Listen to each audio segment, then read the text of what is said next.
Olá,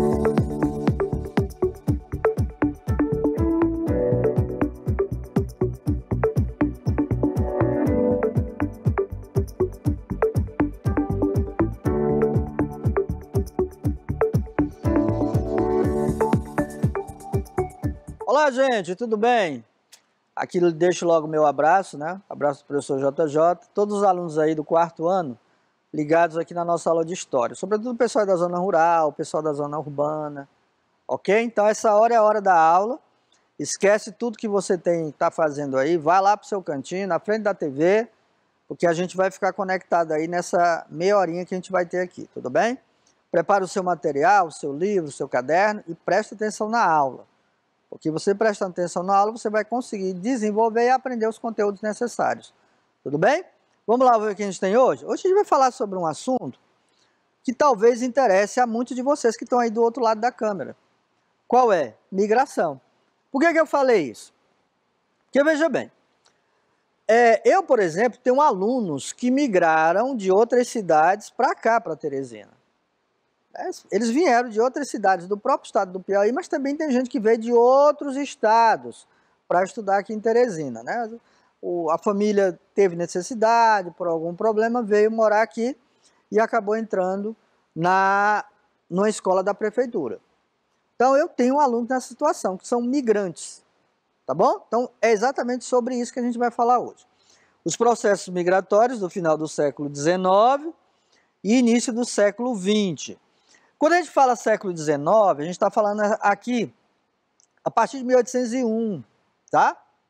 E quando a gente fala século XX, a gente está falando a partir de 1901, ok? Então é para a gente se situar. Vamos lá? Nossa habilidade? Identificar as causas que motivaram os deslocamentos migratórios, bem como os impactos culturais e socioeconômicos. Gente, nós já falamos aqui algumas vezes sobre migrações, tá? Mas a gente não aprofundou, não vimos realmente quais foram as causas que provocaram ou que provocam essas migrações, porque até hoje nós temos ainda muita gente, muitas famílias migrando de um local para o outro. E é exatamente sobre isso que a gente vai falar. Bom, aí como sempre a gente tem a nossa hora da leitura, que a gente pode chamar de leitura de leite. Você aí comigo, você lê comigo, eu leio daqui, você acompanha. Tudo bem? Beleza? Vamos lá então. Os fluxos migratórios no Brasil.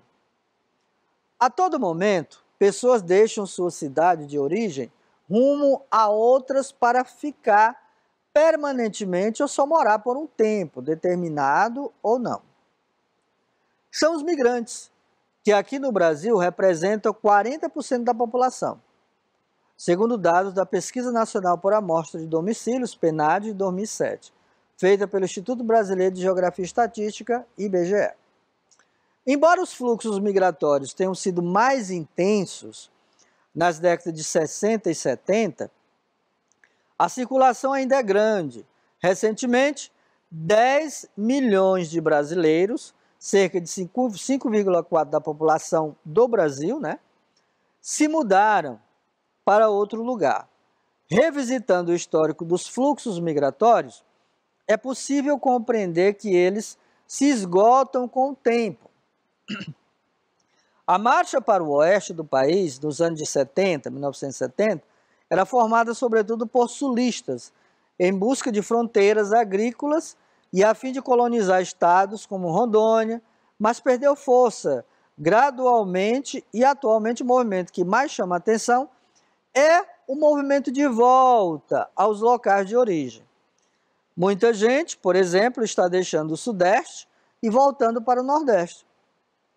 O crescimento do volume de imigrantes nesse fluxo foi 19% entre os períodos de 95 e 2000 e 99 e 2004. É um retorno expressivo, nunca visto antes, diz Cunha, né, que é um grande estudioso e geógrafo, né, dos migrantes. As hipóteses apresentadas para justificar esse movimento estão relacionadas à redução e terceirização do emprego na indústria no Sudeste, aos novos focos de crescimento econômico do Nordeste e aos programas de transferência de renda do governo federal. Bom, o que a gente vê com isso? Primeiro, Se antes a gente tinha esses fluxos migratórios, sobretudo indo, né, do Nordeste para o Sul aqui, ó, tá? Sul e Sudeste. Agora nós temos isso, ó. Pessoas que vão e vão, famílias que vêm e vai. Então a pessoa pode vir para cá, mas agora estão voltando para suas terras de origem. Sobretudo o pessoal do Nordeste, né, que mora aqui em São Paulo, Rio de Janeiro, Brasília, está voltando para sua terra porque o negócio lá não está bom não, né? Não está bom não. Já foi bom. Década de 60, 70, até 80, foi bom. Tinha muito emprego, a cidade estava crescendo, havia muito emprego na construção civil, mas hoje, gente, complicou, a gente sabe disso.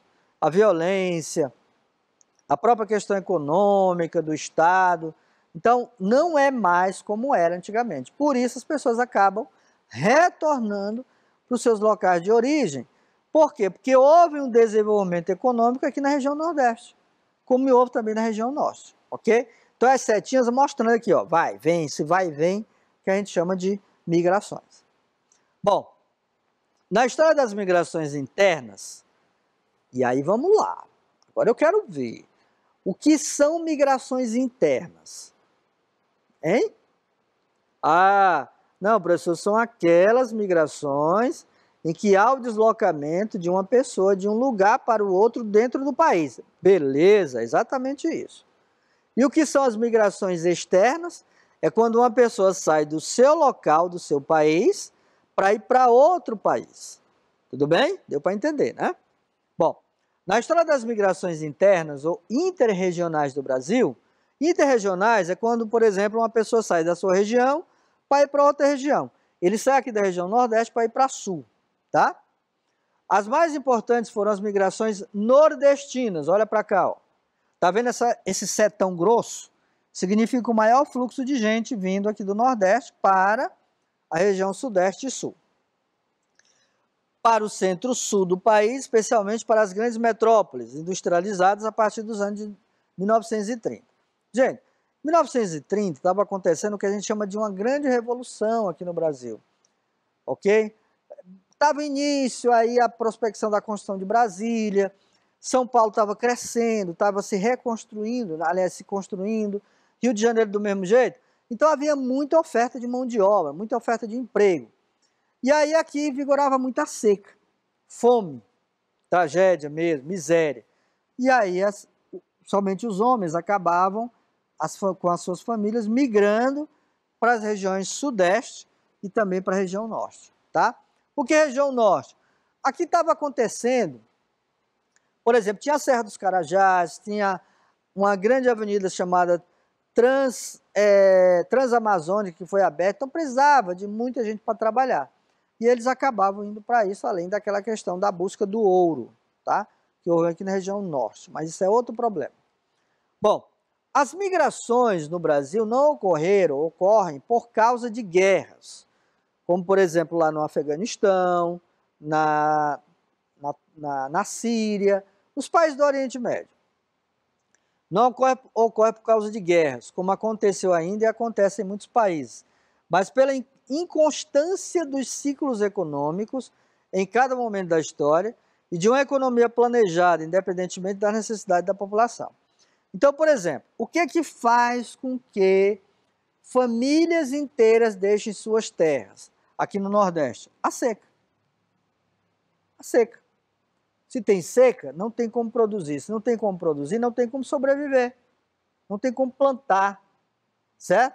Então, eles acabam saindo dos seus locais para ir para outros locais. Isso aqui nos anos 80, nos anos 90, né, a gente já viu essa inversão, as pessoas já saindo de São Paulo para voltar para o Nordeste, mas ainda nós temos muita gente que migra do Nordeste para a região Sul e Sudeste. As migrações internas, nesse período, em busca de melhores solos para o desenvolvimento da agricultura, conduziu muitos colonos de Minas Gerais a migrarem para São Paulo. Olha só, estou falando bem aqui de Minas Gerais, ó, tá bem aqui. Gente, nessa época, o que acontecia? Os colonos de Minas Gerais, eles acabavam indo, alguns vindo do Nordeste para Minas Gerais, mas outros também, ó, indo para Mato Grosso, outros do Nordeste indo para o Pará, para o Amazonas. Então você tem essas migrações diversas. Gente do Nordeste indo para o Sul, para o Centro-Oeste, gente do Nordeste indo para o Norte, gente do Nordeste indo para o Sul do país, tá? Em busca o quê? De melhores condições de vida. Muitas cidades do Nordeste do estado de São Paulo tiveram seus núcleos iniciais fundados no início do século XIX por populações de Minas Gerais. É o caso de Ribeirão Preto e Franca, além de outras. O que ele está dizendo aqui? Que muitas cidades, por exemplo, de São Paulo, nós temos Minas Gerais aqui, tá? E nós temos São Paulo aqui, ó, faz divisa. Muitas dessas cidades que ficam aqui na divisa de São Paulo com Minas Gerais, surgiu em decorrência dessas migrações, lá no início do século XIX, tá? Então, por volta de 1901 em diante. Então, o que você percebe? Que muitas dessas populações que estavam em Minas Gerais acabaram se deslocando para São Paulo e aí criaram novas cidades, como no caso aqui Ribeirão Preto e Franca, tá? Em São Paulo. Outro fator que estimulou ainda mais as migrações internas no Brasil foi o avanço das plantações de café, a construção de ferrovias e rodovias que passaram a ligar diferentes lugares do interior, onde o café era produzido, ao litoral de onde saía para o exterior. Ou seja, nós estamos falando aqui por volta da década de 30, 40, 50. Por quê? Porque nessa época houve o auge das plantações de café, sobretudo ali na região sul e sudeste. E aí precisava de quê? De gente para colher o café, de gente para plantar o café, de gente para arar a terra, de gente para trabalhar na terra. E não tinha. Então o que acontecia? As pessoas saíam do Nordeste, se aventuravam para ir para São Paulo ou lá para o Rio Grande do Sul para exatamente trabalhar nas lavouras de café. E aí, claro, conseguir melhores condições de vida.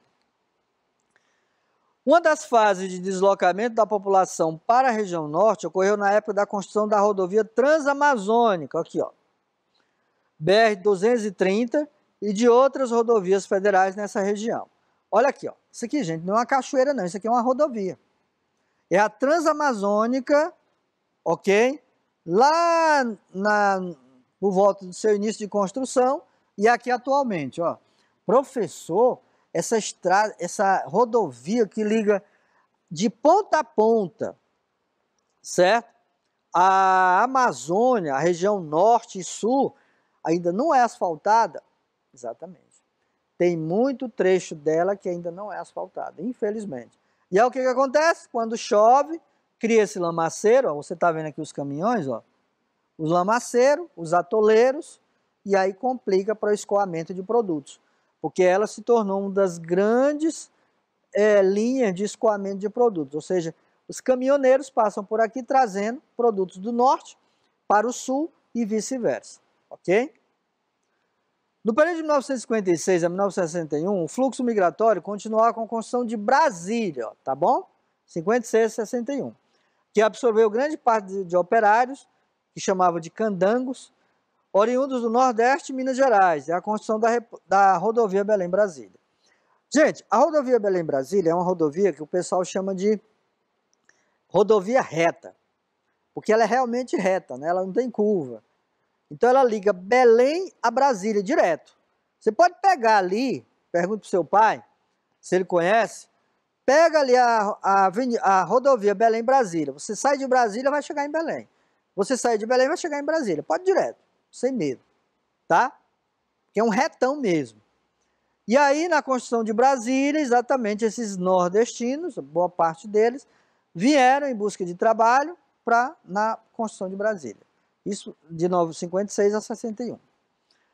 Estes foram fatores que estimularam o fluxo migratório interno para o Planalto Central, ou seja, lá para a região de Brasília, ali região de Goiás. Calcula-se que cerca de 2,5 milhões de pessoas, estou falando da época, ó, se fixaram ao longo da rodovia Belém-Brasília.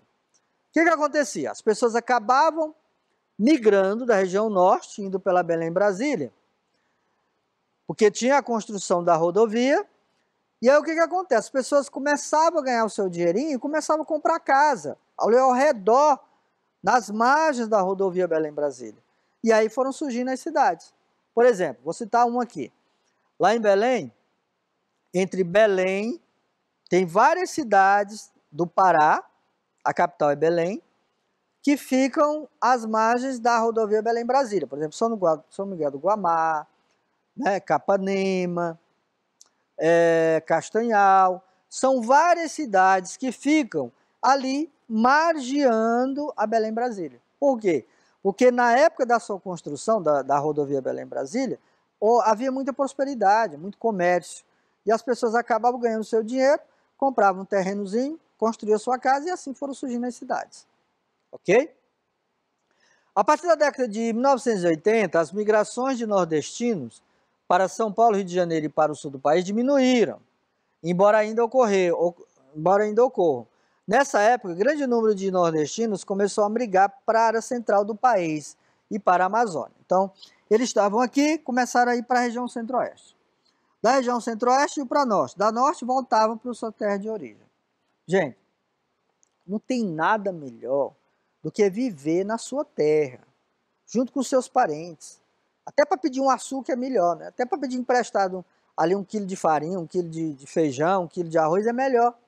Você não faz isso na cidade grande, tá? Porque na cidade grande é cada um por si. Já quando você está perto dos seus parentes, mora ali tudo ao redor, diz, Ei, Raimundo, me empresta aí uma xícara de açúcar. Aí você vai lá e pede. Isso não acontece na cidade grande. Então, não é só isso, claro. Mas você estando na sua cidade, é claro que as pessoas se sentem muito mais ambientadas. Elas se sentem muito melhores, ok? Esse processo migratório de pessoas indo e saindo direto, né, indo para o local, voltando para o seu outro local, intensificou-se nos anos de 50 e 60, em razão da melhoria dos meios de transporte e, sobretudo, pela intensa industrialização que ocorria no Centro-Sul, principalmente em São Paulo, vista como uma terra de oportunidades. Gente, muita gente que saía do Nordeste saía em pau de arara. Eu já mostrei aqui. O que é um pau de arara? É um caminhão coberto com uma lona e lá dentro da carroceria do caminhão você faz uma bancada, tá? As pessoas se sentam nessas bancadas, naquele duro, e aí viajam centenas e centenas de quilômetros, saindo, por exemplo, aqui de Teresina, do interior do Piauí, para ir para São Paulo num pau de arara. Já imaginou? Passavam dias na estrada, tá? Em péssimas condições de viagem. E aí, quando a questão das rodovias melhoraram, começaram a surgir os ônibus, aí esse pessoal começou a se deslocar com maior facilidade. Figura 1, olha para cá. Fluxos migratórios interregionais de retorno da data fixa. Olha para cá. Se você olhar aqui, ó, é um vai e vem danado, né? Ó, certo? Pessoas indo e voltando. Outro, novamente, ó, aqui você já vê menos. Aqui você também já vê menos. Porque aqui nós temos 2005 e 2010. Então é claro que o fluxo migratório, quanto mais tempo a gente vai avançando e as regiões vão crescendo, aí o que acontece? As pessoas acabam voltando para os seus locais de origem, até mesmo porque lá melhorou as condições de vida. Então ele acaba voltando para o seu local de origem. Outro aqui, ó. Tá vendo aqui? Não é o mesmo não, são figuras diferentes, tá? Parece, mas não são o mesmo. Outro aqui, ó. Aqui de 95 a 2000, aqui na esquerda. E aqui na direita de 2005 a 2010. Olha a diferença, ó. Aqui você tem fluxo migratório de pessoas indo e voltando, ó. Nordeste, Norte, Sul. E aqui você tem pessoas voltando para os seus locais de origem, ok? Então é bem interessante a gente ver isso pelo mapa, porque a gente vê como esses fluxos migratórios foram diferentes em determinadas épocas. Outro, 95-2000, olha aqui, ó.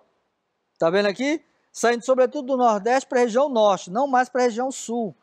Isso aqui devido exatamente à questão da abertura de grandes rodovias, no caso da Transamazônica, mas também em decorrência da prosperidade da região Norte, em decorrência do ouro, da busca de ouro, sobre o Serra de Carajás, certo?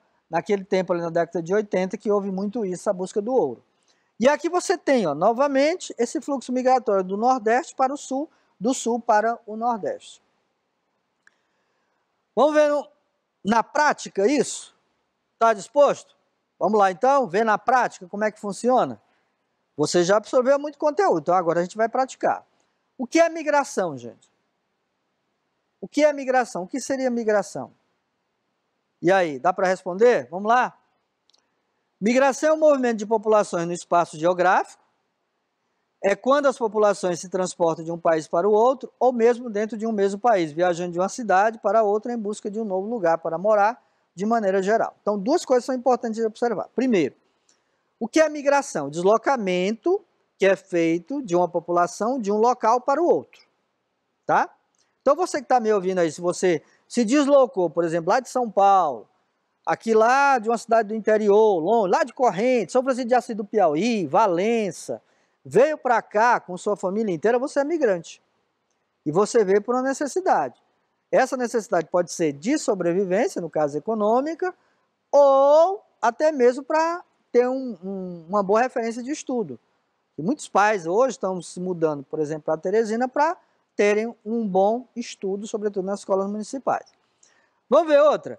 Na história das migrações internas ou interregionais do Brasil, quais foram as mais importantes? E aí, ó, migrações internas, nós já falamos sobre isso, aquelas que acontecem dentro do próprio país. E interregionais, quando você muda de uma região para outra, do Nordeste para o Sul, do Sul para o Nordeste e vice-versa. Vamos lá? Foram as migrações nordestinas. Foram as que mais, os fluxos populacionais maiores das migrações internas foram do povo nordestino, ok? E a gente já falou sobre isso. Tem a questão da seca, tem a questão da sobrevivência, tem a questão da própria condição do Nordeste, que não é mais, ainda é, mas não é mais como na década de 30, 40, 50 até 80, tá bom? O Nordeste prosperou muito economicamente. Vamos lá para a nossa atividade? Só que eu queria mostrar antes, vamos ver bem aqui, ó, para você ter uma ideia. Esse mapa, exatamente é esse aqui, é esse e esse aqui, ó, tá? Olha para cá agora, olha para esse mapa da esquerda e olha para esse mapa da direita.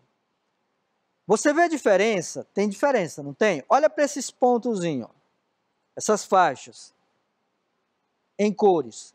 Tem diferença? Como elas se cruzam? Tem. Por quê? Porque nós estamos falando aqui de 95, fluxo migratório em 95 para 2000, e aqui nós estamos falando do fluxo migratório de 2005 para 2010, tá? O que eu tenho aqui, ó? Se você pegar, ó, bem aqui na linha amarela, porque eu esqueci de comentar isso, ó, a linha amarela, 50 a 100. Lembra que a gente falou sobre escala? Mas se você pegar aqui, dá para entender, ó, 50 a 100 pessoas, 100 a 200, 200 a 500 e vai aumentando. Então, você pega, compara aqui, você pode ver isso depois lá no YouTube, né, quando você estiver assistindo em particular, você pega e faz essa comparação desse mapa, que representa os fluxos migratórios, para esse. Por exemplo, vamos pegar aqui bem claro. Olha para cá, ó. Se você pegar aqui, ó, daqui, você percebe que o fluxo migratório aqui de 2005 a 2010 foi mais da região Nordeste para Sul e Sudeste. E aqui você tem o fluxo migratório foi muito mais para a região Sudeste, mas também para a região Norte e Centro-Oeste, ok? Então, gente, essas variações de fluxos migratórios, elas mudam de acordo com o tempo, de acordo com a época, de acordo com a necessidade e, sobretudo, de acordo com as questões econômicas, tá? Então, o povo, as populações que migram, elas vão atrás de condições melhores, condições econômicas melhores. Então, vai atrás de emprego aonde tiver. Então, se na região norte houve prosperidade aqui na época de 2005, esse pessoal vai para lá e acaba voltando para o seu local de origem e vice-versa. Se na região sul e sudeste há mais prosperidade econômica, emprego, trabalho, ele volta para lá. Depois ele acaba, se não tiver bom, ele volta para o seu local de origem, como está acontecendo e como aconteceu desde a época 90 até os dias atuais, ok? E esse aqui mostra também, ó, sobretudo vindo do Maranhão, tá vendo aqui, ó? Interessante, né? Fluxo migratório maior do Maranhão, passando pelo Piauí, vindo para a região centro-oeste, para a região sul, sudeste e para a região norte, ok? Aqui você já vê o fluxo migratório maior vindo também do Maranhão, do Nordeste, sobretudo aqui da Paraíba e de Pernambuco, vindo aqui para a região sul e sudeste. Tá? Ó a fixação aqui. Mas também você tem fluxos migratórios indo para a região norte, Rondônia, sobretudo, né? E Acre. Por quê? Gente, olha, Rondônia e Acre são estados que ficam margeando outros países. Então, o que acontece? Há uma predominância de um valor econômico, porque aqui antes eles eram chamados territórios, se tornaram estados. E nessa mudança, houve uma prosperidade econômica muito grande. E nessa prosperidade econômica, as pessoas, famílias acabavam sabendo e acabavam se mudando para lá. Ok? Bom, vamos lá para o nosso desafio então, né? Nós já vimos. Nosso desafio de hoje é o seguinte, tá no livro de vocês, localiza então aí o livro, tá? Beleza? Página 1, questões 1 e 2 dá 20. Então, primeiro você localiza a página 20, depois a questão 1 e 2. É só isso que você vai fazer. E tá aqui as questões, ó, até coloquei aqui, ó. A primeira questão é, o que significa a palavra migração na seguinte frase? Acabei de fazer a migração de um plano de celular para o outro. Já ouviram essa frase? Acabei de fazer a migração de um plano de celular para o outro. O que foi que aconteceu? Você trocou de celular? Você migrou? O que significa migrar nesse sentido? E a 2, a outra. Na frase acima, a palavra migração tem o mesmo significado usado no capítulo? Será que essa palavra migração aqui que eu estou usando para a questão do celular, ela tem a mesma, né, o mesmo significado do que a gente comentou aqui sobre migração? Será? Na sua cabeça ela deve estar dizendo que não, né? Exatamente. Então você vai pegar e responder essa questão 1 e 2 que está lá na página 20. Beleza? Sem BO, sem problema, está muito fácil, do livro, não vai precisar pesquisar, basta somente ler o que tem, eu recomendo você ler, fazer as leituras, para poder responder as questões, tudo bem? Gente, encerramos, né? Infelizmente, mas é assim, acaba, né? Só a meia horinha é pouca, mas a gente está aqui. Só queria lembrar o seguinte, perdeu alguma aula, pede um link lá ao seu professor, você baixa no seu celular, assiste a hora que você quiser, só não pode perder nenhuma aula do professor JJ, porque senão complica, tá bom? As aulas são sequenciadas, os conteúdos são sequenciados, se você perde um conteúdo, acaba não pegando a sequência do outro. Aí complica se você for assistir a aula seguinte, tudo bem? Então baixa lá no celular, teve algum problema, faltou rede, faltou internet, caiu a conexão, faltou energia, isso acontece? Então o que acontece? Você baixa no seu celular a hora que você quiser pelo link e assiste também a hora que você quiser. Tudo bem? Beleza? Aquele abraço aqui, o pessoal da zona rural, o pessoal da zona urbana ligadinhos aí na aula, e a gente se vê na próxima aula.